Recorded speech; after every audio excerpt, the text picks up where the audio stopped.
ஒவ்வொரு கதையும் ஒரு சிறு பொறியிலிருந்தே தொடங்குகிறது.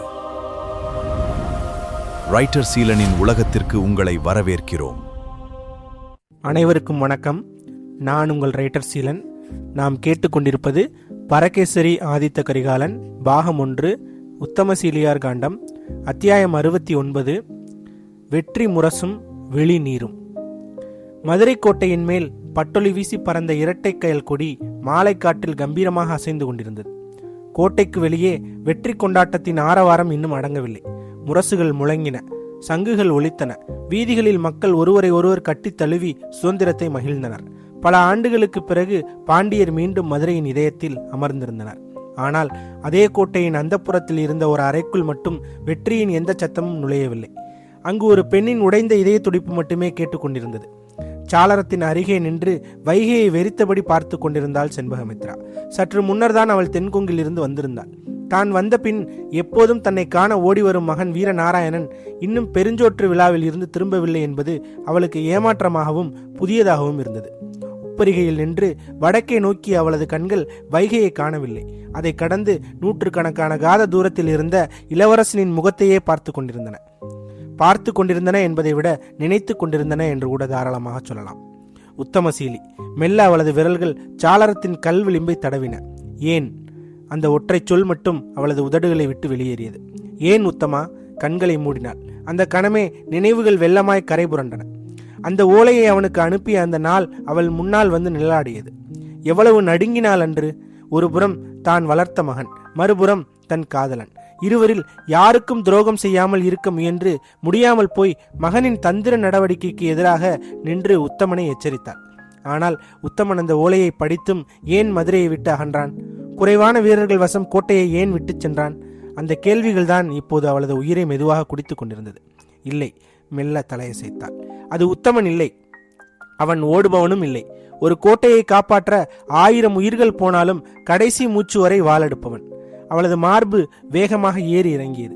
அப்படி இருக்க ஏன்? திடீரென்று அவளது கண்கள் பெரிதாயின. ஒரு மின்னல், ஒரே ஒரு எண்ணம், அது அவளது உடலெங்கும் மின்னல் தாக்கியது போல் ஓடியது. இறைவா! அவளது குரல் நடுங்கியது. எனக்காகவா? அந்த நொடியே எல்லாம் ஒன்றோடொன்று இணைந்தது. நாராயணன் அனுப்பிய ஓலை, தான் அனுப்பிய எச்சரிக்கை, உத்தமனின் திடீர் பின்வாங்கல், அனைத்தும் நான் உனக்கு ஓலை அனுப்பியதை நாராயணன் அறிந்துவிட்டால் நான் துரோகி. அவள் தன் வாயை 2 கைகளாலும் மூடிக்கொண்டாள். அதைத்தான் நீ புரிந்து கொண்டாயா உத்தமா? அதனால் தான் மதுரையை விட்டு அகன்றாயா உத்தமா? கண்ணீர் வெடித்தது. ஏன் இப்படி செய்தாய்? இந்த கேள்வியை உன்னிடம் கேட்டால் மட்டும் நீ என்ன சொல்லிவிடுவாய்? ஒருவேளை ஓலை அனுப்பி எச்சரித்திருக்காவிட்டால் நான் தக்கோலம் சென்றிருப்பேன் அல்லவா?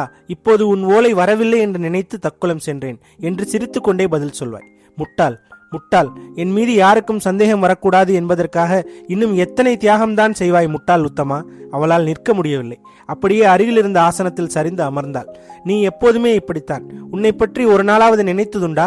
ஒரு கசப்பான சிரிப்பு செண்பகாவின் உதட்டில் பூத்தது.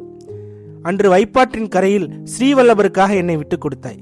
இன்று என் மகன் வீரநாராயணுக்காக நீ கடினப்பட்டு குருது சிந்தி மீட்ட ஒரு தேசத்தையே விட்டுக் கொடுத்தாயா? கண்ணீர் வழிந்து கொண்டே இருந்தது.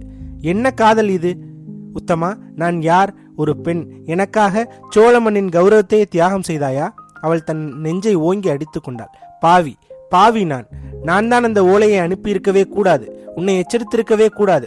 அப்படி செய்திருந்தாலாவது உன்னிடம் நான் சொல்லவில்லை, அதனால் நீ தோற்றாய் என்று என் மனம் சமாதானம் அடைந்திருக்கும். இப்போது உன்னிடம் சொல்லியும் நீ மதுரையை விட்டு அகன்று என்னை தாங்க முடியாத குற்ற உணர்ச்சியில் தள்ளிவிட்டாயே, படுபாவி! அவள் தனையை குனிந்தாள். உத்தமனின் முகம் மணக்கண்ணில் தெளிவாக தோன்றியது. அவனின் சிரித்த முகம், வாளை பிடித்த கை, வைகைக்கரையில் கூறிய அந்த ஒரு சொல், நீ எப்போது பாண்டிய நாட்டை வேண்டாம் என்று உதறிவிட்டு சோழ நாடு வருகிறாயோ அதுவரை நான் காத்திருப்பேன். ஏன்? நீ சோழ நாடு வேண்டாம் என்று என்னிடம் வரமாட்டாயா என்று கேட்டேன் நான். என் கேள்வி தவறா? காதலுக்கு பெண்கள் தான் தியாகம் செய்ய வேண்டுமா? ஆண்கள் செய்யக்கூடாதா? அறை முழுவதும் மயான அமைதி. வெளியில் வெற்றி முரசு, உள்ளே தோல்வியின் ஒளி. ஒரு பெண்ணின் மனம் மட்டுமே அந்த இரண்டிற்கும் நடுவே சிக்கி தவித்தது. நேரம் நகர்ந்தது. சாளரத்தின் வழியே சூரிய ஒளி சற்று சாய்ந்தது. அந்த நேரத்தில் தான் வெளியே ஓடி வரும் காலடி சத்தம். அம்மா! செண்பகா திடுக்கிட்டு திரும்பினாள். அந்த குரலை அவள் தவறாக அறிய முடியாது. வீரநாராயணன். அடுத்த கணமே கதவு திறந்து புயல் போல் உள்ளே நுழைந்தான். ஆனால் மதுரையை மீட்ட இளவரசனாக அல்ல, தன் தாயை காண ஏங்கிய மகனாக. அம்மா என்று ஓடி வந்து அவளது இடுப்பை அணைத்து கொண்டான். செண்பகாவின் சிந்தனைகள் அனைத்தும் ஒரு கணம் நின்று போயின. கண்ணீரை வேகமாக துடைத்துவிட்டு அவன் தலைமுடியை கோதினாள். என்னடா நாராயணா, இவ்வளவு நேரம் எங்கே போனாய்? அவன் முகத்தை நிமிர்த்தி பார்த்தவள் திடுக்கிட்டாள். மதுரையை வென்ற வீரனின் கண்களில் இன்னும் ஒரு சிறுவனின் பாசம் இருந்தது. ஆனால் அந்த பாசத்தின் ஆழத்தில் சொல்லப்படாத ஒரு கேள்வியும் மறைந்திருந்தது. அந்த கேள்வி இன்னும் சில நொடிகளில் செண்பகாவின் மனதை மீண்டும் சிதறிக்கப் போவதை அவள் அறிந்திருக்கவில்லை. அம்மா! வீரநாராயணன் அவளது கைகளை பற்றி கொண்டு குழந்தையைப் போல சிரித்தான். என்னடா என்று செண்பகா தன் குரலை இயல்பாக்க முயன்றாள். நீ வந்ததிலிருந்தே தனியாக இங்கே உட்கார்ந்திருக்கிறாய். வெளியே என்ன நடக்கிறது தெரியுமா? மதுரையே இன்று திருவிழாவாக இருக்கிறது. ஆனால் என் அம்மா மட்டும் அழுத கண்களோடு இருக்கிறாள். செண்பகா பதில் சொல்லவில்லை. அவளது கண்ணீரை கவனித்து விட்டான். ஆனால் அதற்கான காரணம் அவனுக்கு தெரியவில்லை. அம்மா, அவன் மெதுவாக கேட்டான். இன்னும் அந்த உத்தமசீலனை நினைத்துத்தான் வருந்துகிறாயா? அந்த பெயர் மீண்டும் காதில் விழுந்ததும் செண்பகாவின் மார்பு இறுகியது. நாராயணா, இல்லையம்மா, நீ மறுக்காதே. உன் கண்களை பார்த்தாலே தெரிகிறது. அவன் சிரிக்க முயன்றான். ஆனால் ஒரு விஷயம் சொல்கிறேன். நான் சிறுவனாக இருந்தபோது நீ என்னை தூங்க வைக்க கதைகள் சொல்லுவாய். அதில் நல்லவன் கெட்டவன் என்று யாரையும் ஒரே நிறத்தில் காட்டியதில்லை. அதனால் தான் உத்தமசீலன் மீது எனக்கு வெறுப்பு இருந்தாலும் அவன் வீரன் என்பதை நான் மறுப்பதில்லை. செண்பகா மெதுவாக அவனை பார்த்தாள். வீரன் என்று மதித்திருந்தால் அவன் இல்லாத போது படையெடுத்தது ஏன் என அவள் வாய் கேட்க நினைத்தது. ஆனால் கேள்வியை அவளுக்குள் முழுங்கி கொண்டாள். சிரித்தாள் செண்பகா. உத்தமசீலன் வீரன்தான் மகனே, உன்னைப் போலவே. அவன் தலையை கோதிவிட்டாள். அவன் வீரன்தான் அம்மா, ஆனால் நம் எதிரி. அவன் சொன்ன விதத்தில் குழந்தைத்தனமும் அரசியல் தெளிவும் கலந்திருந்தது. என் தாய்நாட்டை அடிமைப்படுத்த வந்தவன். நான் அவனை மதிக்கலாம், ஆனால் விட்டு வைக்க முடியாது. செண்பகா ஆழமாக மூச்சை இழுத்தாள். நாராயணா, போர் முடிந்து விட்டது. வெற்றி உங்களுடையது. இனி வெறுப்பையும் முடித்துவிடு. அது அவ்வளவு எளிதான செயல் அல்ல அம்மா. அவன் ஜன்னலுக்கு வெளியே பார்த்தான். இன்று மதுரை நமக்கு கிடைத்திருக்கலாம். நாளை மீண்டும் அதை திரும்ப பெற உன் உத்தமசீலன் மன்னிக்க வேண்டும். அந்த உத்தமசீலன் வரமாட்டானா? செண்பகா அமைதியாக முருவளித்தாள். அவன் தொடர்ந்தான். அவன் வந்தால் நான் மீண்டும் வாளெடுப்பேன். அந்த ஒரு வரி அவளது இதயத்தில் அம்பாக பாய்ந்தது. சில நொடிகள் இருவருக்கும் இடையே மௌனம் நிலவியது. திடீரென்று வீரநாராயணன் குறும்பாக சிரித்தான். சரி, இவ்வளவு சோகமாக இருந்தால் எப்படி? ஒருவரை உனக்கு அறிமுகம் செய்ய வேண்டும். யாரை? என் நண்பன். நண்பனா? ஆமாம், என்னை விட 5 வயது மூத்தவன். ஆனால் அறிவுரை சொல்லும் போது என் தாத்தாவை போலவே இருப்பான். செண்பகா லேசாக சிரித்தாள். அப்படியா? அழைத்து வா. வீரநாராயணன் கதவை நோக்கி திரும்பி, ஏய், உள்ளே வா என்று அழைத்தான். கதவின் பின்னால் நின்றிருந்த இளைஞன் மெதுவாக உள்ளே வந்தான். 19 வயது, உயரமான உடல், முகத்தில் எப்போதும் ஒரு விளையாட்டு சிரிப்பு. ஆனால் அந்த சிரிப்புக்கு பின்னால் ஏதோ கணக்கு போடும் விழிகள். உள்ளே வந்தவுடன் 2 கைகளையும் கூப்பி வணங்கினான். பாண்டிமாதேவிக்கு என் பணிவான வணக்கம். செண்பகா அவனை பார்த்தாள். உன் பெயர்? பீதாம்பர கேசவன். சகயாத்திரி மலையில் தன்னை விழுங்கி விடுவது போல் பார்த்த அதே கேசவன். விழிகளை கூர்ந்து நோக்கினாள். இன்னும் அந்த காம பார்வை மாறவே இல்லை. வீரநாராயணன் பெரிதாக சிரித்தான். அம்மா, இவன்தான். என்ன? உன்மேல் ஒரு கணம் எனக்கு சந்தேகம் வர காரணமானவன். செண்பகாவின் முகம் ஒரு கணம் உறைந்தது. என்ன சொல்கிறாய்? கேசவன் உடனே 2 கைகளையும் அசைத்தான். ஐயோ இளவரசே, இப்படியே ஆரம்பிப்பீர்கள்? இப்போது தேவி என்னை உயிரோடு விடமாட்டார்கள். உண்மையே சொல்கிறேனே, சொல்ல விடு கேசவா. நீ இரு, நானே சொல்கிறேன் இளவரசே என்றபடி முன்னே வந்தான் கேசவன். நான் என்ன சொன்னேன் தெரியுமா தேவி? செண்பகா அமைதியாக பார்த்தாள். கேசவன் தலையை சொரிந்து கொண்டான். அந்த நாள் இளவரசர் உங்களுக்கு ஓலை அனுப்ப போகிறேன் என்ற போது காதல் என்பது பெரிய மாயாஜாலம், காதலிப்பவர்கள் யாரையும் முழுவதும் நம்பக்கூடாது என்று மட்டும் சொன்னேன். வீரநாராயணன் இடைமறித்தான். என் மனதையும் குழப்பிவிட்டான் அம்மா. கேசவன் சிரித்தான். நாட்டை மீட்கும் போரில் சந்தேகமே இல்லாதவன், யாரையுமே சந்தேகப்படாதவன் போரில் வெற்றி பெற மாட்டான் என்றுதான் சொன்னேன் தேவி. தங்களுக்கே தெரியும் அல்லவா? வீரநாராயணன் மீண்டும் சிரித்தான். அம்மா, இவன் மட்டுமல்ல, பெரியப்பா சுந்தரகேரளரும் சந்தேகப்பட்டார். செண்பகாவின் உள்ளம் மீண்டும் குலுங்கியது. ஆனால் வெளியில் சிரிக்க முயன்றாள். அப்படியா? ஆமாம், நான் என்ன சொன்னேன் தெரியுமா? என் தாய் எனக்கு துரோகம் செய்திருந்தால் நான் என் உயிரை மாய்த்துக் கொள்வேன் என்று சொல்லியபடி அவன் அவளது கைகளை பற்றி கொண்டாள். செண்பகா உள்ளுக்குள் திடுக்கிட்டாள். என்னை வளர்த்த அம்மாவை போய் நான் எப்படி சந்தேகப்பட முடியும்? செண்பகாவின் கண்களில் மீண்டும் நீர் பெருகியது. கேசவன் அந்த காட்சியை அமைதியாக கவனித்துக் கொண்டிருந்தான். அவன் முகத்தில் இருந்த சிரிப்பு மாறவில்லை. ஆனால் அவனது கண்கள் மட்டும் செண்பகாவின் முகத்தில் தோன்றிய ஒவ்வொரு சிறிய மாற்றத்தையும் பதிவு செய்து கொண்டிருந்தன. அவள் கண்ணீர் வடித்தது ஏன்? வீரநாராயணன் சந்தேகம் என்ற வார்த்தையை சொன்னபோது ஏன் அவளது விரல்கள் நடுங்கின? ஒரு கணம், மிகச்சிறிய ஒரு கணம் அவளது பார்வை ஏன் தரையை நோக்கி ஓடியது? கேசவனின் உள்ளத்தில் ஒரு மெல்லிய சந்தேக விதை முளைத்தது. ஆனால் அதை அவன் வெளிக்காட்டிக் கொள்ளவில்லை. அதற்கு இன்னும் நேரமும் வரவில்லை. அவன் மீண்டும் பழைய குறும்புக்காரனை போல சிரித்தான். தேவி, இளவரசர் என்னை பற்றி இன்னும் நிறைய குறை சொல்லப் போகிறார். அதற்குள் நான் வெளியேறி விடுகிறேன். இல்லையென்றால் இந்த அரண்மனையில் எனக்கே விசாரணை நடக்கும். வீரநாராயணன் சிரித்தபடி அவன் தோளில் ஒரு தட்டு கொடுத்தான். ஓடாதே, இன்று முழுக்க என் அம்மாவிடம் உன்னை பற்றி எல்லா ரகசியங்களையும் சொல்லப் போகிறேன். அப்படியானால் நானும் இளவரசரின் சிறுவயது குறும்புகளை எல்லாம் சொல்லிவிடுவேன். அடடா, அதை மட்டும் செய்யாதே. பல நாட்களுக்கு பிறகு செண்பகாவின் உதடுகளில் உண்மையான ஒரு சிறிய புன்னகை மலர்ந்தது. ஆனால் அந்த புன்னகையின் பின்னாலும் அவளது இதயத்தின் ஆழத்திலும் ஒரு கேள்வி மட்டும் இன்னும் உயிருடன் இருந்தது. உத்தமா, உண்மையிலேயே எனக்காகத்தான் மதுரையை விட்டு சென்றாயா? அந்த கேள்விக்கான பதில் இன்னும் அவளுக்கு கிடைக்கவில்லை. அது கிடைக்கும் நாள் வரை அவளது குற்ற உணர்ச்சியும் முடிக்கு வரப்போவதில்லை. மறுபுறம் தக்கோல பெருங்கலத்தின் செந்நிற புழுதியும் குருதி மனமும் மாறாத நிலையிலேயே சோழ பெருஞ்சேனை தொண்டை மண்டலத்தின் எல்லையை கடந்து சோழ நாட்டின் இதய பகுதியை நோக்கி திரும்பிக் கொண்டிருந்தது. பல்லாயிரக்கணக்கான குதிரைகளின் குளம்பொலிகளும் உடைந்த தேர்களின் சத்தமும் காற்றில் ஒருவித தளர்ச்சியையும் மௌனத்தையும் பரப்பியிருந்தன. போர்க்களத்தில் கிடைத்த தற்காலிக போர் நிறுத்த உடன்படிக்கை தந்த நிம்மதியை விட பட்டத்து இளவரசர் ராஜாதித்தரை இழந்த சோகம் ஒட்டுமொத்த படையையும் அழுத்தி இருந்தது. படை வீரர்கள் அனைவரும் துயர கடலில் மூழ்கி இருந்த அந்த இக்கட்டான கணத்தில்தான் உத்தமசீலி தன் அண்ணன்களான கண்டராதித்தரிடமும் அரிஞ்சயரிடமும் வடக்கே தக்கோலத்தில் மாபெரும் யுத்தம் நடந்து கொண்டிருந்த அதே வேளையில் தெற்கே பாண்டிய நாட்டின் இதயமான மதுரை கோட்டை நயவஞ்சகமாக தாக்கப்பட்டு சோழர்களின் கைவசம் இருந்த அந்த பெருநகரம் முற்றிலும் வீழ்ந்து விட்டது என்ற செய்தியை மெதுவான குரலில் கூறினான். அந்த சொற்கள் அங்கிருந்தவர்களின் காதுகளில் இடியாக இறங்கின. அண்ணனை பறிகொடுத்த துக்கத்தில் ஏற்கனவே நிலை குலைந்திருந்த அரிஞ்சயரும் போர்க்களத்தில் புதிதாக வந்து நின்ற கண்டராதித்தரும் ஒரு கணம் மூச்சடைத்து போயினர். சோழ பேரரசின் வடக்கெல்லையில் போர் மேகங்கள் சூழ்ந்திருந்த தருணத்தை மிகச் சாதுரியமாக பயன்படுத்தி கொண்டு சமயம் பார்த்து தன் காரியத்தை சாதித்துக் கொண்டானே இந்த நரி வீரபாண்டியன் என்று அரிஞ்சயர் தன் பற்களை கடித்தார். சோழர்களின் கவனம் முழுவதும் வடதிசையில் இருந்தபோது முதுகில் குத்துவது போல தென் திசையை கைப்பற்றிய வீரபாண்டியனின் மீதும் அவனது வஞ்சக போக்குக்கும் எதிராக அங்கிருந்த அத்தனை சோழ வாரிசுகளின் நெஞ்சிலும் தீராத வஞ்சமும் பழிவாங்கும் வெறியும் காட்டு தீயாய் விஸ்வரூபம் எடுத்தது. இந்த துயர செய்திகளின் மூட்டையோடு சோழ பெருஞ்சேனை சோழ நாட்டுக்குள் நுழைந்த போது ஒட்டுமொத்த தேசமே ஒரு மயான அமைதியில்தான் உறைந்திருந்தது. மாவீரரான பட்டத்து இளவரசர் ராஜாதித்தரின் உடல் அவரே தன் கரங்களால் வெட்டுவித்து அளப்பரிய உழைப்பால் எடுப்பித்த மாபெரும் வீரநாராயண ஏரியின் கரையை வந்தடைந்தது. சோழ தேசத்தின் வரலாற்றிலேயே இல்லாத வகையில் ஒரு மாபெரும் பேரரசரின் இறுதி ஊர்வலத்தை காட்டிலும் பன்மடங்கு பிரம்மாண்டமான மக்கள் கூட்டம் அந்த ஏரிக்கரையில் திரண்டிருந்தது.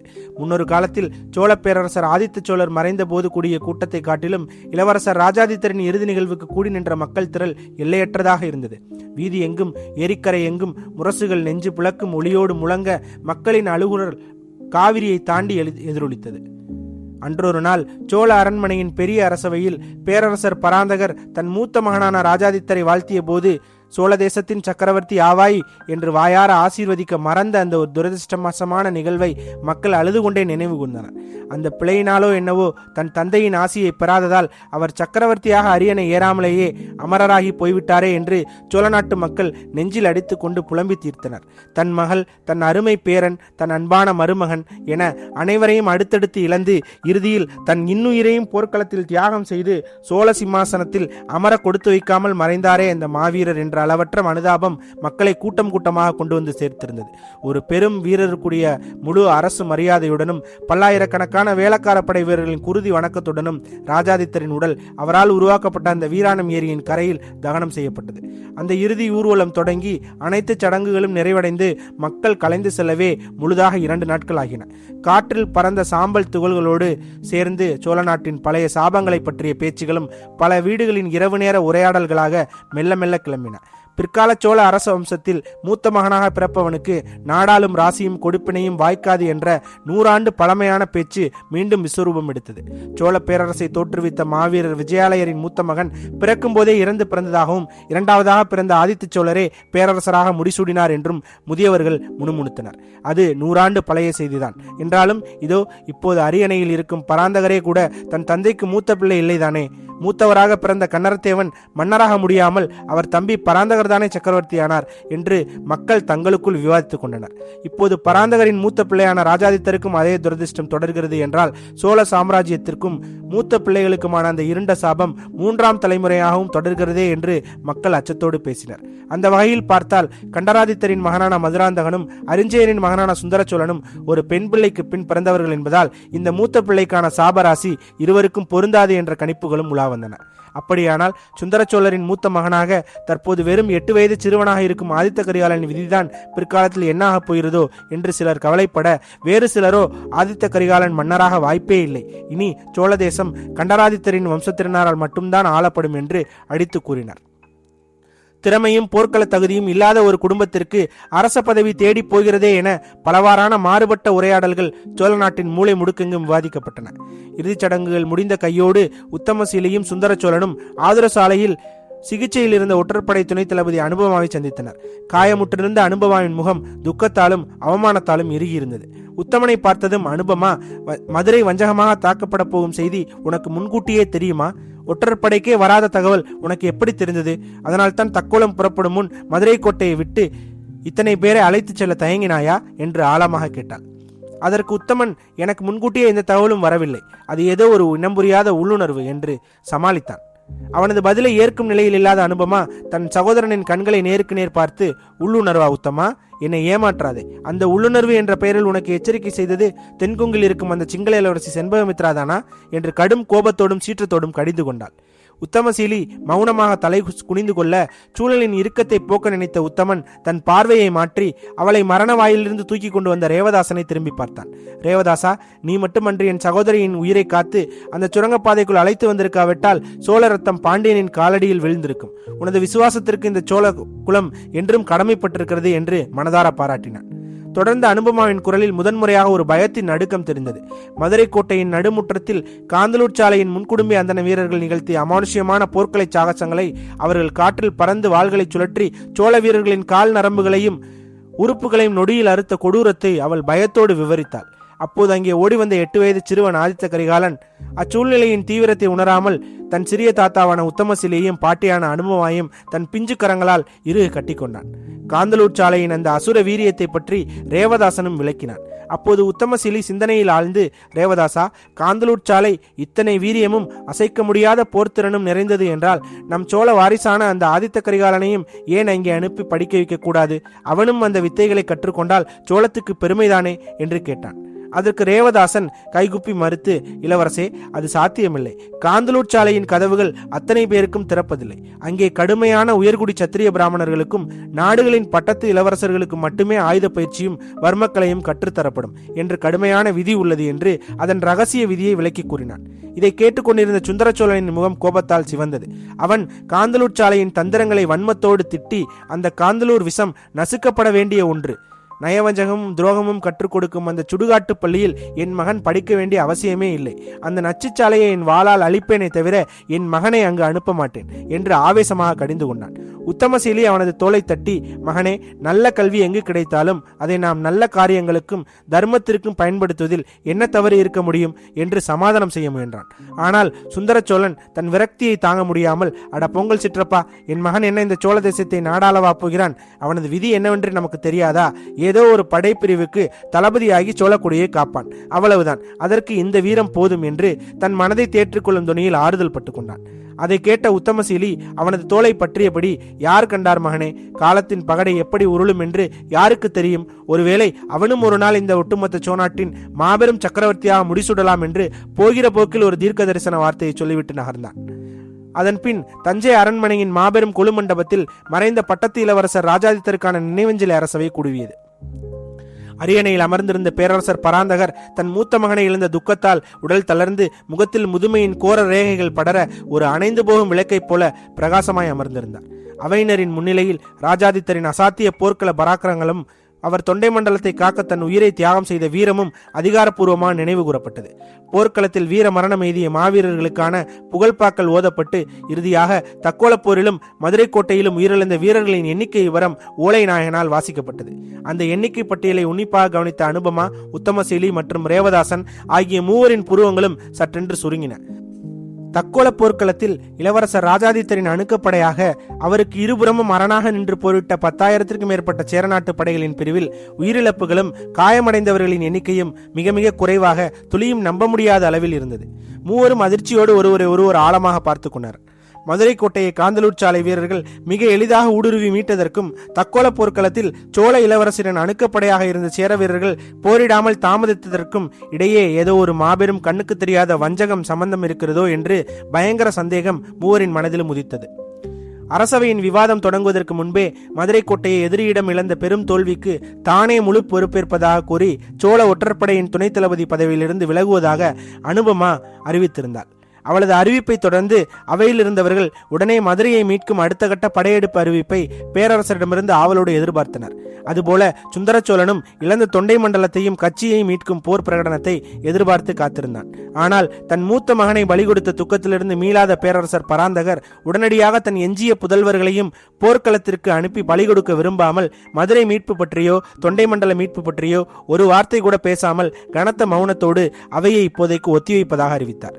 மதுரையை மீட்கும் அறிவிப்பை எதிர்பார்த்த அனுபமாவும் தொண்டை நாட்டை மீட்கும் ஆணை வராததால் சுந்தரனும் சுலனாய் ஏமாற்றம் அடைந்தனர். அதே சமயம் பட்டத்து இளவரசர் மறைந்து விட்டதால் சக்கரவர்த்தி அடுத்த பட்டத்து இளவரசராக தன் தந்தை கண்டராதித்தரை நியமிப்பார் என்றும் அதன் மூலம் தனக்கு அரச பதவி கிடைக்கும் என்றும் ஆவலோடு எதிர்பார்த்து காத்திருந்த மதுராந்தகனும் பேரரசர் அதை பற்றி எந்த அறிவிப்பும் வெளியிடாததால் பெரும் ஏமாற்றத்தோடு அவையை விட்டு வெளியேறினான். அரசவை முடிந்த நள்ளிரவு கடந்த வேளையிலும் காவிரி ஆற்றின் கரையில் இருந்த மணற்பரப்பில் நிலவொளியில் சிறுவர்களான ஆதித்த கரிகாலனும் குந்தவையும் பிஞ்சு பாலகளான அருண்மொழிவர்மனும் எவ்வித கவலையுமின்றி ஓடிப்பிடித்து விளையாடி கொண்டிருந்தனர். அவர்களுக்கு சற்று தள்ளி பந்தங்களின் மங்கிய வெளிச்சத்தில் அனுபமா, உத்தமசீலி, சுந்தரச்சோழன் மற்றும் உடையார்குடி தேவதாசன் ஆகிய நால்வரும் அமர்ந்து அன்றைய அரசவையின் முடிவுகளை பற்றி தீவிரமாக விவாதித்துக் கொண்டிருந்தனர். எந்த ஒரு போர்க்கள அனுபவமும் தகுதியும் வீரத்திறமையும் இல்லாத அந்த மதுராந்தகன் இந்த சோழ சாம்ராஜ்யத்தின் அடுத்த மன்னனாக வருவதா நம் விதி, அதை நினைத்தாலே நெஞ்சு பொறுக்கவில்லை என்று அனுபமா தன் விரக்தியையும் ஏமாற்றத்தையும் கொற்றி தீர்த்தாள். அவளது ஆத்திரத்தை கண்ட உத்தமசீலி அவள் தோளை தட்டி, காவிரியின் அலைகளை பார்த்தபடியே அவசரப்படாதே அனுபமா, அரசர் இன்னும் இறுதி முடிவை அறிவிக்கவில்லை. காலம் இன்னும் நமக்கான பகடையை முழுமையாக உருட்டவில்லை. சக்கரவர்த்தியின் மனதில் என்ன இருக்கிறது என்று எவராலும் அறிய முடியாது. எனவே இப்போதைக்கு அமைதியாக பொறுத்திருங்கள் என்று ஆசுவாசப்படுத்தும் குரலில் கூறி அந்த இருண்ட இரவின் மௌனத்திற்குள் தன் அடுத்த கட்ட ராஜதந்திர நகர்வுகளை பற்றி யோசிக்க தொடங்கினான். காத்திருப்போம் அடுத்த அத்தியாயத்திற்கு.